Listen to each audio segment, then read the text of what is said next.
WhatsApp guys, welcome back to the second lecture of geography. और आज की video में हम बात करेंगे कॉन्टिनेंट्स, ओशियन, सीज, गल्फ्स और बेस के बारे में। तो जो लोग पहले बोल रहे थे कि सी रूट क्लियर करो, पूरा सी रूट पे एक प्रॉपर वीडियो चाहिए, उससे पहले मुझे ये समझाना ज़रूरी था। और इसके बाद एक और वीडियो आएगी, उसमें मैं समझाऊंगा स्ट्रेट्स, चैनल्स के बारे में, और भी टॉपिक्स हैं उसमें, स्क्रीन पर आपको दिख रहा होगा, उसके बारे में समझाऊंगा। और उसके बाद आपका थर्ड वीडियो होगा, जो कि तीनों वीडियो आज ही के दिन आने वाला है। सबसे पहले ये, उसके बाद सेकंड टॉपिक, उसके बाद थर्ड टॉपिक में आपका सी रूट्स आएगा। तो आज के दिन पूरा तीनों वीडियो देखना, पूरा आपका कॉन्सेप्ट जो है वो क्लियर हो जाएगा। और बहुत सारे क्वेश्चन इससे पूछे जाते हैं इंटरव्यू में। तो सबसे पहले बात कर लेते हैं लिस्ट ऑफ कॉन्टिनेंट्स के बारे में। तो ये मैंने डिसेंडिंग ऑर्डर में लगाया, सबसे बड़े साइज से लेकर सबसे छोटा साइज। तो सबसे पहले एशिया लार्जेस्ट, फिर अफ्रीका, फिर नॉर्थ अमेरिका, फिर साउथ अमेरिका, फिर अंटार्कटिका, फिर यूरोप, फिर है आपका ऑस्ट्रेलिया सबसे छोटा।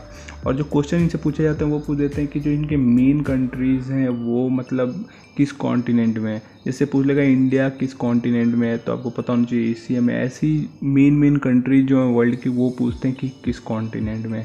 अभी देख लेते हैं इंडिया के रिस्पेक्ट में ये सब कॉन्टिनेंट किस डायरेक्शन पड़ते हैं। तो ये अपना इंडिया है, और उसके बाद देखो तो ये पहले अपना ऑस्ट्रेलिया हो जाता है, फिर एशिया में इंडिया है, फिर यूरोप इधर साइड है, Africa, north America, south America, और ये है अंटार्कटिका। तो इसमें कुछ खास क्वेश्चन नहीं, बस वही पूछते हैं कि कौन सी कंट्री आपका किस कॉन्टिनेंट में है। उसके बाद बात कर ले लिस्ट ऑफ ओशियंस की। तो इसमें भी मैंने सबसे बड़े से सबसे छोटा वाला किया हुआ है। तो सबसे पहले पैसिफिक है जो कि लार्जेस्ट, सेकंड में अटलांटिक है जो कि बिजिएस्ट ओशियन, ये भी पूछते हैं। उसके बाद थर्ड है इंडियन ओशियन जो कि एक कंट्री के नेम के ऊपर रखा गया जो कि अपना इंडिया। और फोर्थ है साउदर्न ओशियन, और फिफ्थ है आर्कटिक ओशियन जो कि सबसे छोटा है। अगर इनका साइज़ वाइज आपको याद करना है तो आप ऐसे याद कर सकते हैं Pacific ocean, Atlantic ocean, Indian ocean, southern ocean और आर्कटिक ओशियन, ऐसे आप याद कर सकते हैं। और जो इनसे क्वेश्चन पूछे जाते हैं वो होते हैं आपका मतलब पूछते हैं लोकेशन, पैसिफिक ओशियन किधर है, अटलांटिक ओशियन किधर है। तो इसके लिए मैं ये मैप रखा हूँ। देखो यहाँ पे सबसे पहले इंडियन ओशियन पूछ देंगे। तो इंडियन ओशियन है आपका, मान लो ये अपना इंडिया है। तो इंडियन ओशियन आप ऐसे बोल सकते हो सर अफ्रीका से कवर्ड है, इंडिया के नीचे पड़ता है, ऐसे आप बोल सकते हो। और इधर साइड में आपका ये जो पड़ता है इंडोनेशिया, ये सब आपका इंडियन ओशियन की तरफ ही आता है। तो इधर ऐसे बोल सकते हो कि इन सब चीज़ों से कवर्ड है। उसके बाद बात करते हैं अटलांटिक ओशियन। तो अटलांटिक ओशियन और पैसिफिक ओशियन में बहुत लोगों को वो होता है। तो अटलांटिक ओशियन देखो किधर है, ये आपका यूरोप पड़ता है, फिर ये आपका अफ्रीका पड़ता है, ये आपका नॉर्थ अमेरिका है, ये साउथ अमेरिका है, इसके बीच में आपका अटलांटिक ओशियन पड़ता है। फिर आपका सदर्न ओशियन वो बोल देना अंटार्कटिक के ऊपर पड़ता है, ये आपका सदर्न ओशियन है। और पैसिफिक ओशियन आपका पड़ता है, देखो ये है आपका नॉर्थ अमेरिका, ये आपका साउथ अमेरिका, और ये आपका रसिया, और कुछ ऐसे बोल सकते हैं एशिया, इधर आप एशिया बोल सकते हो। और ये आपका ऑस्ट्रेलिया और ये न्यूजीलैंड, इस साइड में जो पड़ता है ये आपका पूरा पैसिफिक ओशियन है। और ऐसे आर्कटिक ओशियन आप बोल सकते हो कि रसिया के ऊपर है, रसिया ये आपका पड़ता है। और रसिया के अलावा या फिर बोल सकते हो एशिया के जस्ट ऊपर पड़ता है, नॉर्थ पोल साइड में। सो अभी बात कर लेते हैं एक क्वेश्चन के बारे में जो कि इंटरव्यू में पूछा जाता है, difference between seas and ocean. तो आप बोल सकते हैं इन टर्म ऑफ ज्योग्राफी जो सी होते हैं वो ओशियन से स्मॉलर होते हैं। जैसे कि आपको पता है सी छोटे ही होते हैं, और सी वहाँ पाए जाते हैं जहाँ पे लैंड, जो ओशियन होता है वो लैंड को मिलता है। जैसे कि आपका इंडियन ओशियन जब इंडिया के पास मिलता है, वो जो पोर्शन है वो अरेबियन सी है। और यहाँ पे एक और चीज़ बोलते हैं कि sea are partially enclosed by land. आपको पता है सी जो होते हैं वो पार्सली की, आप कई जगह तो मोस्टली वो लैंड से इनक्लोज है, जिससे आपका रेड सी हो जाता है, मेडिटेरेनियन सी हो जाता है। ये सब सी जो होते हैं मोस्टली आपका देखोगे तो वो लैंड से इनक्लोज्ड है। तो आप ये इसका आंसर बोल सकते हो क्योंकि ये क्वेश्चन पूछा भी जाता है। उसके बाद बात कर ले difference between seas and gulfs. तो gulfs are large bodies of water that are mostly enclose by land and connected to a larger body of water such as sea और ओशियन बाई अ स्ट्रेट। तो आपका जो gulf होता है, gulf जैसे मतलब आप बता सकते हो एक ही पेनिट्रेट होता है। पेनिट्रेट मतलब जो लैंड होता है, कोई भी लैंड, जैसे आपको पर्शियन गल्फ याद होगा या फिर गल्फ ऑफ ओमान याद है, तो वो एक ऐसे कह सकते हैं वो पेनिट्रेशन हुआ है। मतलब एक ऐसे लैंड है उसके अंदर वो पेनिट्रेशन हुआ है। तो ये जो एरिया है ना वो गल्फ है, और ये एक पार्ट हो सकता है सी का भी और ओशियन का भी। तो आप जैसे मतलब अगर आप गल्फ ऑफ पर्सिया देखोगे मैप पे, पर्शियन गल्फ या फिर गल्फ ऑफ ओमान, तो वो एक पार्ट है अरेबियन सी का। तो आप ऐसे याद कर सकते हो। और ये जो होता है कनेक्ट होता है लार्जर वाटर बॉडी से, जैसे ओशन से भी कनेक्ट हो सकता है और सी से भी कनेक्ट होता है थ्रू है स्ट्रेट। तो वो नेक्स्ट वीडियो में बात करेंगे स्ट्रेट क्या होता है। और जो मेन डिफरेंस है ना गल्फ और सी का, दोनों एक पार्ट होते हैं ओशियंस के, लेकिन जो गल्फ होता है वो छोटा पार्ट होता है और सी इससे मतलब जोग्राफिकली देखा जाए तो सी इससे बड़ा होता है। गल्फ छोटा होता है साइज में और सी बड़े होते हैं। अभी एक और छोटा सा टॉपिक है, इसमें बे क्या होता है। बे ये सब वाटर बॉडीज हैं, तो इसमें आपको याद रखना पड़ेगा क्योंकि इसमें डिफरेंस पूछ सकता है, बे और गल्फ में भी पूछ सकता है डिफरेंस। तो बे जो होता है, जैसे आपको बे ऑफ बंगाल याद है, तो a broad inlet of sea where the land curves inward. जैसे आपको पता है इंडिया बांग्लादेश की तरफ से कुछ ऐसे इंडिया है, ठीक है। तो जो ये वाला पोर्शन है ना उसको आप कहते हो बे ऑफ बंगाल। तो जो जहाँ पे लैंड कर्व हुआ है तो वहाँ पे आपको ये मिलता है। तो बे का ये जो डिफिनीशन है वो इतना ही बड़ा है। और आप एग्जांपल में बे ऑफ बंगाल दे सकते हो, जहाँ पे इंडिया का लैंड कर्व है वहाँ पे आपका बे ऑफ बंगाल पाया जाता है। अभी हम बात करते हैं वर्ल्ड के कुछ इंपॉर्टेंट सीज, गल्फ्स और बेस के बारे में। तो आप सबसे पहले देख सकते हैं ये अरेबियन सी पड़ता है आपका इस साइड में, जो कि आपका वेस्ट कोस्ट ऑफ इंडिया, ये गुजरात होता है, फिर महाराष्ट्र होता है ऐसे, और गोवा होता है, ऐसे करके होता है इंडिया का जो स्टेट है। और उसके बाद इधर साइड में आपका ओमान होता है, सऊदी होता है, और गल्फ ऑफ ओमान है इधर, ऊपर पाकिस्तान पड़ता है इधर। तो इधर आपका अरेबियन सी है और ये एक पार्ट है इंडियन ओशन का, ये भी पूछा जा सकता है। इसके बाद बात कर लेते हैं पर्शियन गल्फ और गल्फ ऑफ ओमान का, जो कि ये पार्ट ऑफ इंडियन ओशन, ये भी पूछा जा सकता है। तो जब आप अरेबियन सी से इधर साइड जब देख रहे थे तो ये आपका सबसे पहले गल्फ ऑफ ओमान पड़ता है। और ये सब जैसे कि मैंने आपको बताया था, जो ये गल्फ होते हैं ये एक दूसरे से कनेक्टेड होते हैं या सी से कनेक्टेड होते हैं थ्रू स्ट्रेट। तो यहाँ पे ये जो एक नैरो पाथ होता है ना, इसी को स्ट्रेट बोलते हैं, जो कि मैं नेक्स्ट वीडियो में क्लियर करूँगा। और ये है स्ट्रेट ऑफ हॉर्मुज, ये नाम याद रखना है। स्ट्रेट ऑफ हॉर्मुज से गल्फ ऑफ ओमान और पर्शियन गल्फ कनेक्टेड है। तो ये एक नैरो पाथ है, उसका नाम है स्ट्रेट ऑफ हॉर्मुज।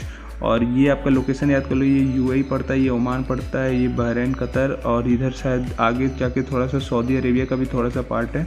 ऐसे कुछ करके आप मतलब वर्ल्ड मैप पे भी देख सकते हो कि क्या है ये। उसके बाद बात करते हैं गल्फ ऑफ एडन के बारे में, जो कि है इंडियन ओशन का पार्ट।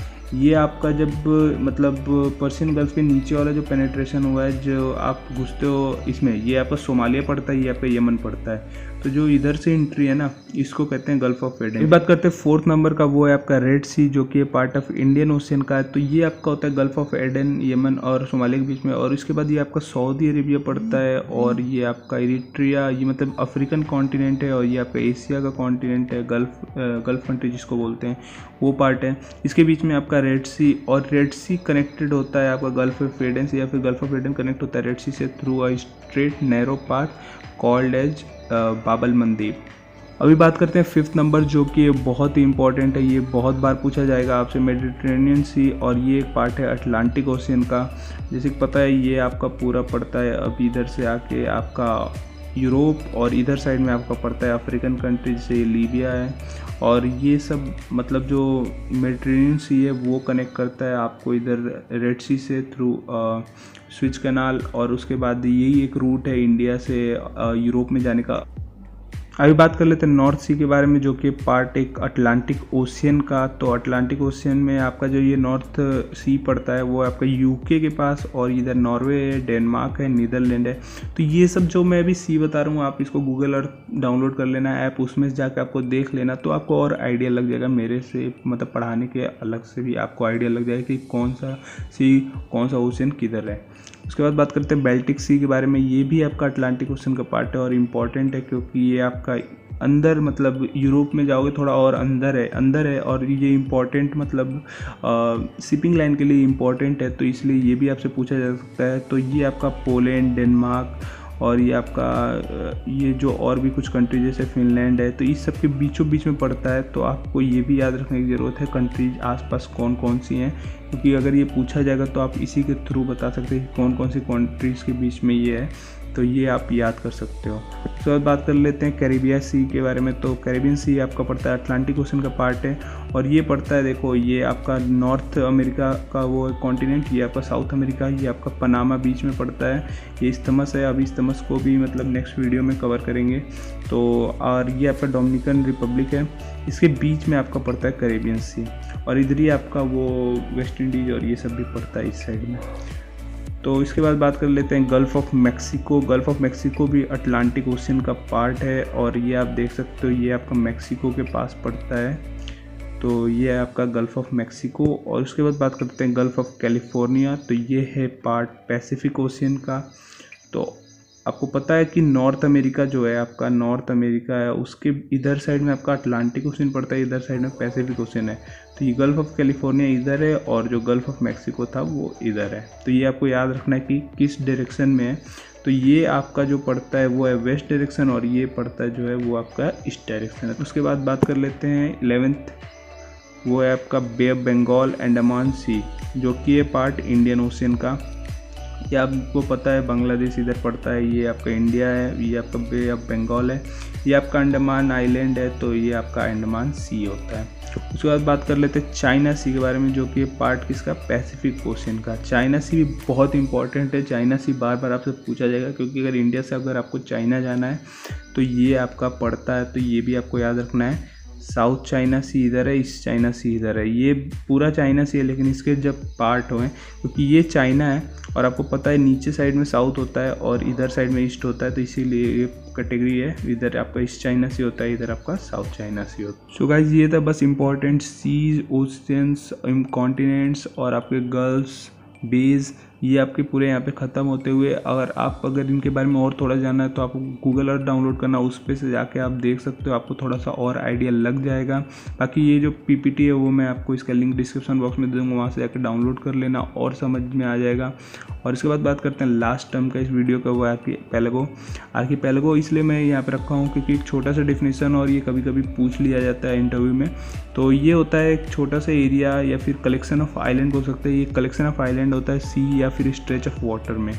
तो इसका जो एग्जांपल है वो आप अंडमान निकोबार है। आपको पता है अपने साउथ ईस्ट साइड में, साउथ ईस्ट जो आपका ये साइड पड़ता है बे ऑफ बंगाल में, वहाँ पे आपका छोटा छोटा आपका आइलैंड का कलेक्शन है, वो है आपका अंडमान आइलैंड, अंडमान एंड निकोबार पूरा उसको बोलेंगे तो ये एक छोटे छोटे आइलैंड का पार्ट है। तो आप इसको बोल सकते हो आर्कीपेलागो। या फिर इधर जब आओगे तो आपका जो साउथ वेस्ट है, साउथ वेस्ट में आपका छोटा छोटा आइलैंड का कलेक्शन है, उसको मालदीव बोलते हैं, बहुत अच्छा घूमने वाला जगह है, तो वहाँ उसको भी आप आर्कीपेलागो बोल सकते हो।